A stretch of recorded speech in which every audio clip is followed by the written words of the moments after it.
ดือนปีพี่คอยพบเธอใจพี่สั่นถ้านานๆไม่ได้มาเจอคิดถึงเสมออยากมาเจอแทบทุกนาทีแส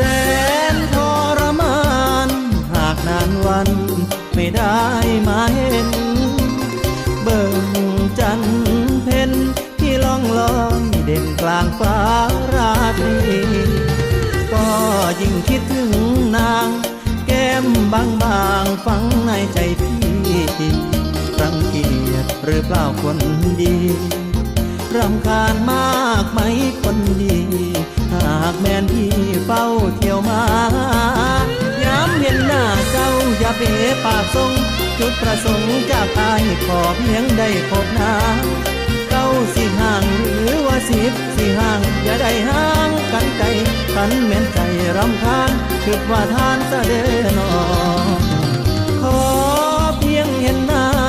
ไม่เจตนาที่จะมากวนใจหากว่าน้องมีใครอยู่ในใจต้องขอโทษทีรู้อยู่ว่าเจ้าคนสวยคงร่ำรวยคนจีบมากมีอย่าจบหรือจะสู้เศรษฐีพี่รู้ดีแต่ก็เที่ยวมาทำใจกล้าเที่ยวมามือละหน่อยสบตาเพียงเล็กน้อยคือยาแค่ตัวใจ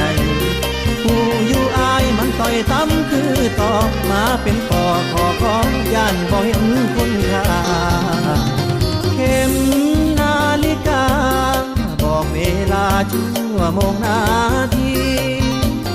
ผ่านไปหลายปีเบิ่งท่าทีน้องยังเฉยเมื่อในตา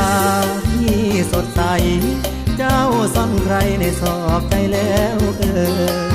ช่างเถิดไม่ขอคำเฉลย